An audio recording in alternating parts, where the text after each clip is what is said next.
We have the new normal, new high American costs of living. They're here. You feel them. Retailers expect less shopping in 2024.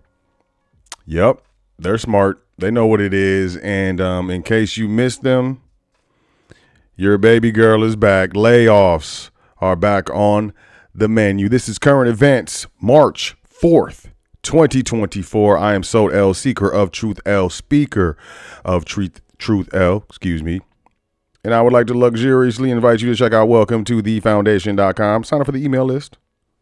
Thank you. We appreciate it. We also doing a dance. If you would like to learn how to administer your private estate, set it up, administer it properly, protect your assets, minimize tax liability, minimize litigation, you want to join us.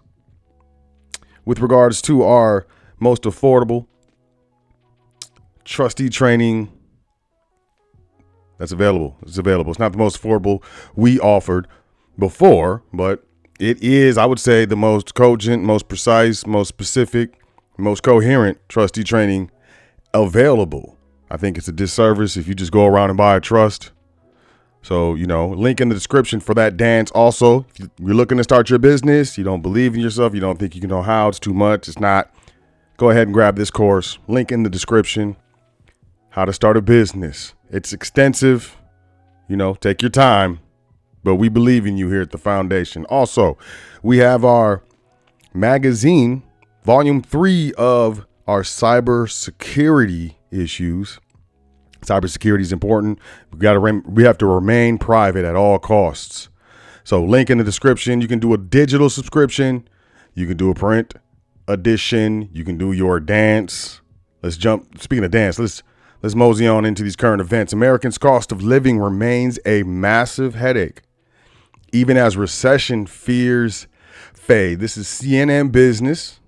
The long-rumored recession has been postponed or perhaps canceled altogether. The soft landing vibes are real. Inflation is cooling.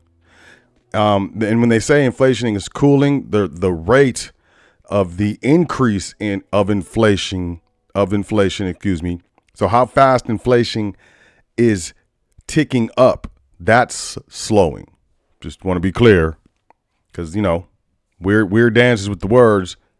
The economy is growing at a shockingly strong pace. A lot of jobs are being added to the government. The government is running rampant with adding jobs. And those are counting to the economy. And unemployment hasn't been this low for this long since the late 1960s. And yet, hidden behind these boomy economic indicators, a frustrating reality persists. Life is far too expensive for far too many.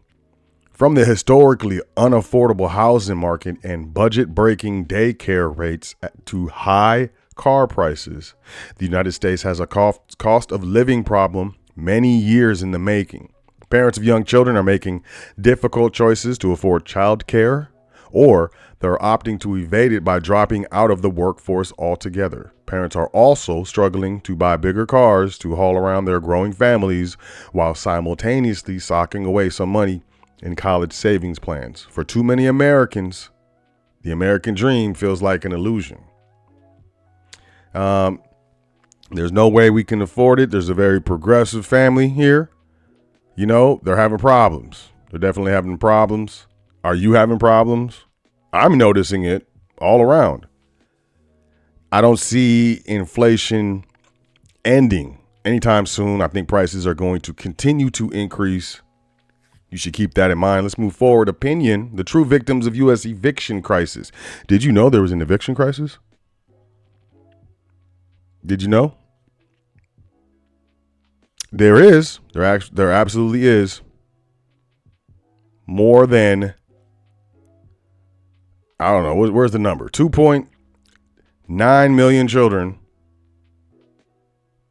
are affected, which is one child per every eviction filing in the country.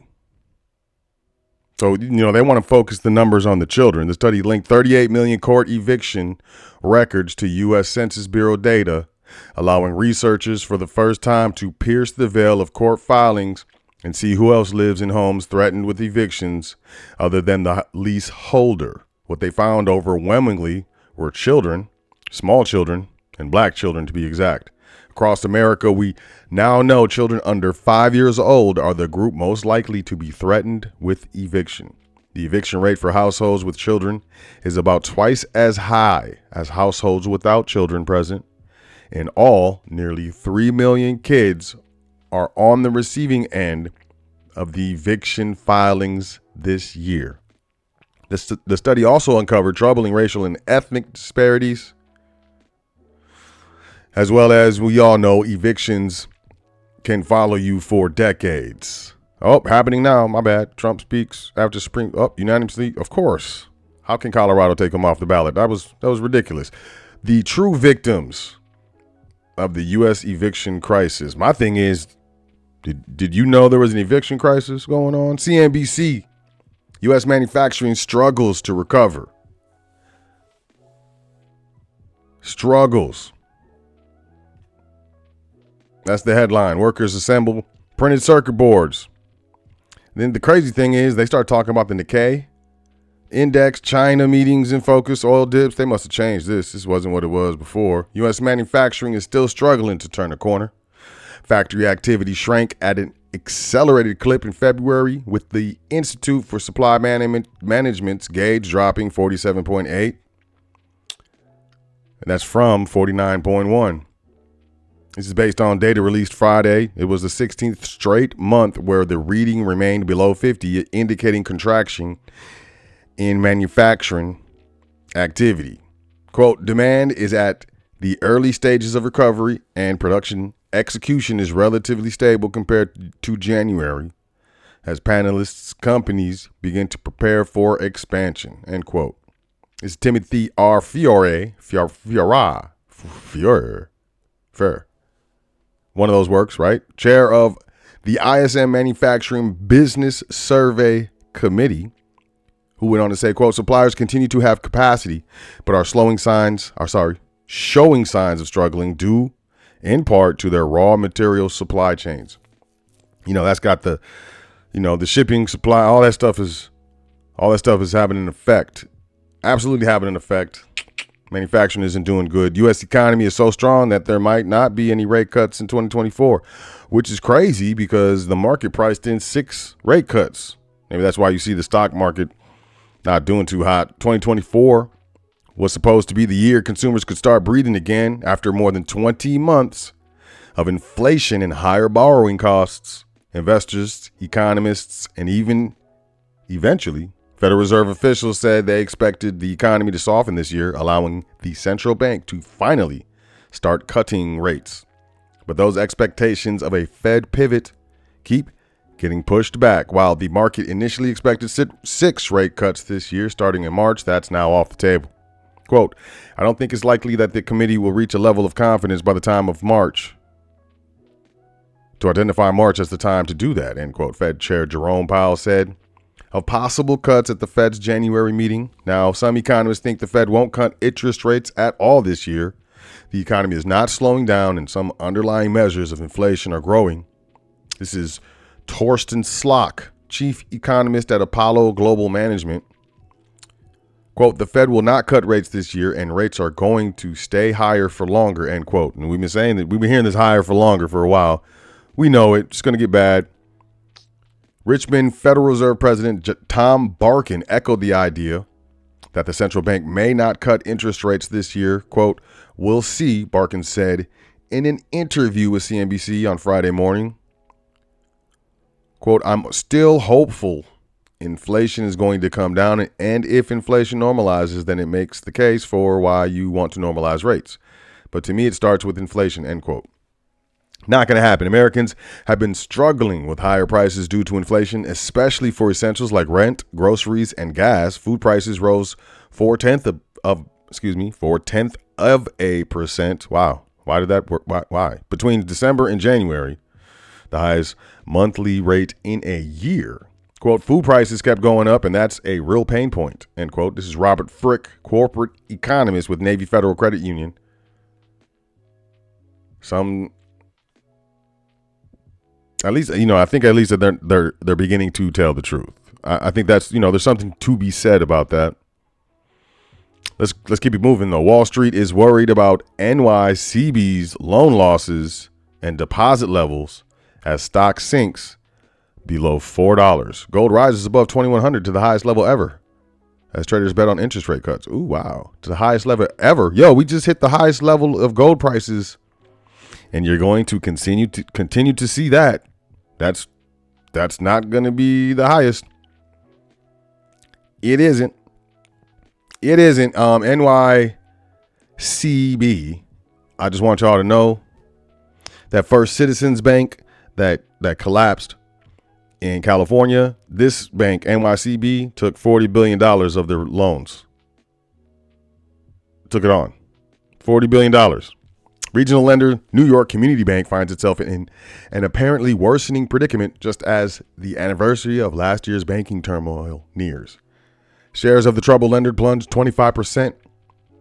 Ooh, that's more than a correction to below $4 a piece after NYCB restated recent quarterly earnings lower than $2.4 billion, formally replaced its CEO, and delayed the release of key annual reports.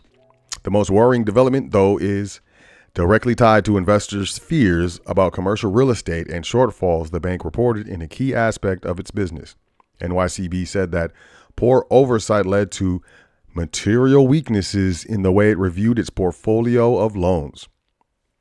The disclosure is a, quote, significant concern that suggests credit costs could be higher for an extended period, end quote. Raymond James analyst Steve Moss said Thursday in a research note, who went on to say, quote, the disclosures add to our concern about NYCB's interest-only multifamily portfolio, which may require a long workout period unless interest rates decline, end quote. They're not going to. Interest rates are not going to. This is March. This month is going to be critical. You have a lot of corporate loans that need to be refinanced at very high interest rates. I don't think it's going to happen. A lot of corporate property, commercial real estate has been revalued lower due to vacancies and due to delinquencies in payments. It's something to be concerned about. Y'all keep your eyes peeled, y'all. Just pay attention. CNN Business, retailers warn Wall Street to expect less shopping this year. It's happening. We're out of money. People are out of money. Companies have warned for months that while American consumers have stayed resilient against a backdrop of sky-high interest rates, they're still feeling the pinch from a tough economic environment. Now, retailers are doubling down on that warning. The U.S. economy avoided a highly anticipated recession in 2023, aided by a continued consumer spending clip, even as the Federal Reserve brought interest rates to a 22-year high and elevated prices ate into American savings. Recent economic data has confirmed the American consumer's shocking resiliency. The second estimate for the fourth quarter of 2023, released Wednesday, revealed that the broadest measure of economic output rose at an annual pace of 3.2%. That robust growth was driven in part by an uptick in consumer spending for both goods and services. This is according to the Commerce Department. But all that stuff was put on credit cards, y'all. We know that. Listen, y'all, people who check out we know this. But a look at some of the United States' biggest retailers tell us a different story. Guidance from corporate earnings reported this week suggests that the companies that have their fingers on the pulse of the economy expect consumers to tighten their purse strings this year. Lowe's, Macy's, and Best Buy. Those three retailers are saying that, they're going to see less traffic. We'll see what happens. Wendy's, hey, listen, remember we were talking about they're going to do surge pricing? Well, there must have been some backlash because they say they're not going to do that. I'm going to call Wendy's new pricing plan surge pricing. In a blog post last week, the fast food chain explained that its test of new menus with prices that change throughout the day is not meant to cost more for customers. Quote, this was misconstrued in some media reports as an intent to raise prices when demand is highest at our restaurants, end quote. Quote, digital menu boards could allow us to change the menu offerings at different times of day and offer discounts and value offers to our customers more easily, particularly in slower times of the day, end quote. Wendy's will not implement surge pricing, which is the practice of raising prices when demand is highest. This was not a change in plans. It was never our plan to raise prices when customers are visiting us the most. I guess, there was some backlash there. They're blaming it on the interpretation of the news media outlets and misrepresentation of what we were saying. I think that's funny. CNBC, Yum China CEO says consumers are growing more rational as rising costs cut dining budgets. This is China. So we're talking about this because it's not just America. This stuff is happening everywhere. It's all over the world. Weighed down by investors concerned about broader Chinese economy, shares of Yum China have fallen 27% over the past year, dragging its market value down to $17.51 billion. $17.51 billion. That's still a lot. Quote, I think the Chinese consumer has become more rational over the last few years, end quote. I'm sure they have, because they're dealing with housing costs in top-tier cities such as Shanghai and Beijing have grown even more expensive in recent years, putting pressure on consumers' disposable income. But in lower-tier cities such as Chengdu, Yum China is seeing stronger sales growth because housing is cheaper and consumers have more cash to spend. Interesting, y'all. Haiti declared a state of emergency. That's crazy. I hope everything happens, positively over there. Best Buy warns of layoffs as it issues soft full-year guidance. I hope you didn't miss them. Best Buy surpassed Wall Street's revenue and earnings expectations for the holiday quarter, even as the company navigated through a period of tepid consumer electronics demand.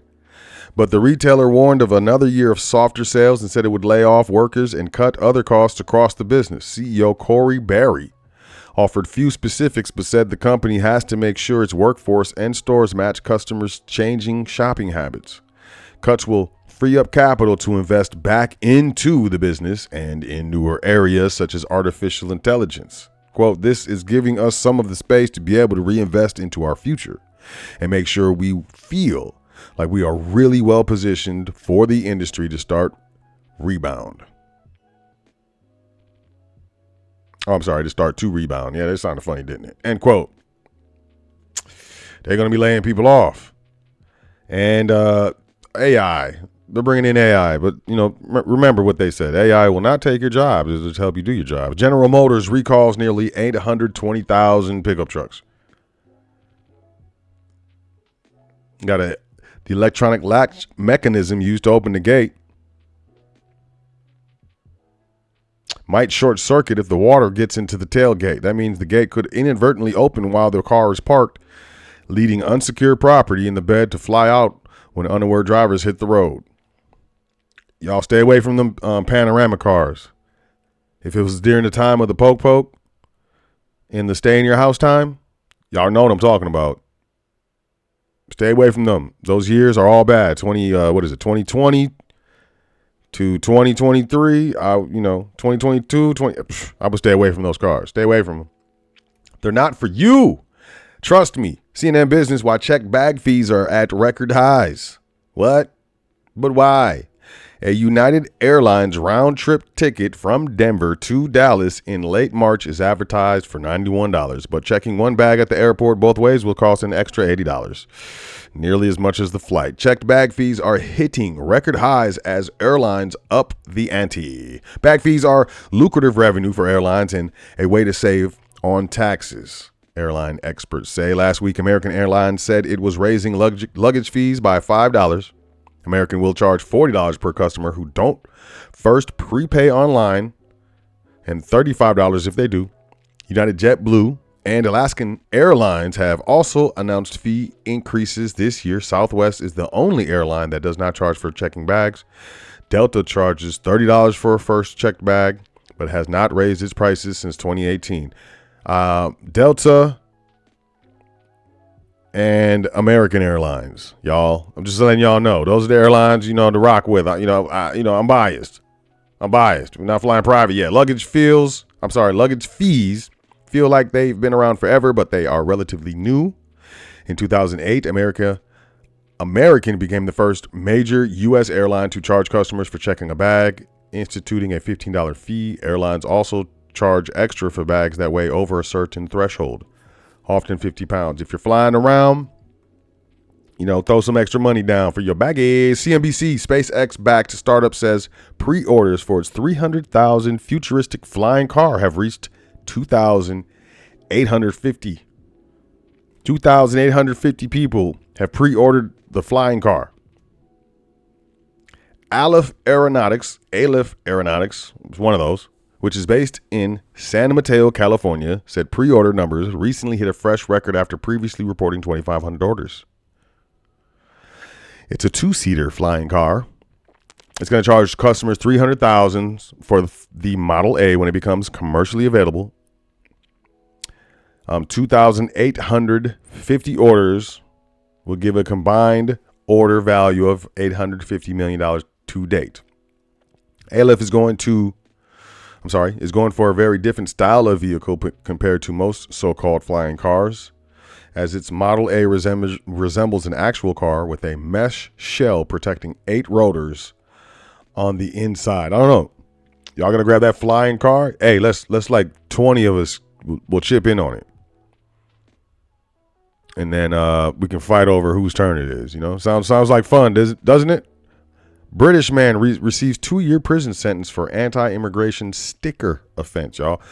Of course, this is over there. Due to the Constitution, stuff like this, but check it out, man. Let me just get here. These stickers bore various messages, including "We will be a minority in our homeland by 2066," and "It's okay to be white." Notably, some stickers were adorned with the logo of the left-wing extinction, whatever. Sink the boat, save the world. This man received 2 years in prison for anti-immigration sticker offenses, man. He made stickers. Yeah. The court characterized the majority of content disseminated by hundred-handers as xenophobic, nationalistic, and vitriolic. I guess you can't be nationalistic. You can't be about your nation anymore. Prompting Melia to assert that the stickers aimed to initiate dialogue. However, Judge Bayless dismissed Melia's defense, asserting his conviction that Melia harbored racist and white supremacist ideologies alongside Nazi sympathies and anti-Semitic beliefs. Yo, dude, my man's that's terrible. That's terrible. And CNN Business, cyber attack on insurance giant disrupting business for doctors and therapists. I told y'all these hacks, they're not going to stop. They are going to increase. A week after a cyber attack disrupted insurance processing at pharmacies across the United States, healthcare professionals from Maryland to New York tell CNN that the hack continues to upend their business, potentially cutting into revenue. Rhea Disney, a psychotherapist who treats trauma victims in Maryland, said she worries she is, quote, at risk of having to give up my office space, end quote, if the billing outage continues much longer. Quote, I've begun manually billing and I'm praying that I will be paid, end quote, Disney told CNN. Parik. I'll try, y'all. Y'all know I try, and I'm not playing. An allergist with a private practice in New York said the hacking incident just puts a lot more burden on physician practices, hospitals, pharmacies that now are scrambling to figure out the alternative of how to get claims submitted or fill prescriptions. Parik hasn't been able to submit claims to insurance carriers for a week. It's all part of the fallout from a cyber attack that a week ago hit Change Healthcare, a unit of health IT giant United Health that processes prescriptions to insurance for tens of thousands of pharmacies nationwide. Nationwide. We're going to see more hacks. We're going to see more ransomware. Protect yourself. Sign up for the magazine. Get your info on the cybersecurity, how to be secure with your information, with your processes. But I appreciate y'all checking out current events. I trust you learned something. Y'all have a great day. Enjoy yourself. Take care of yourself. Make sure you say 10 things that you're thankful for before you go to sleep tonight and every night. It's very important. And I'll catch y'all tomorrow on current events, y'all. Peace.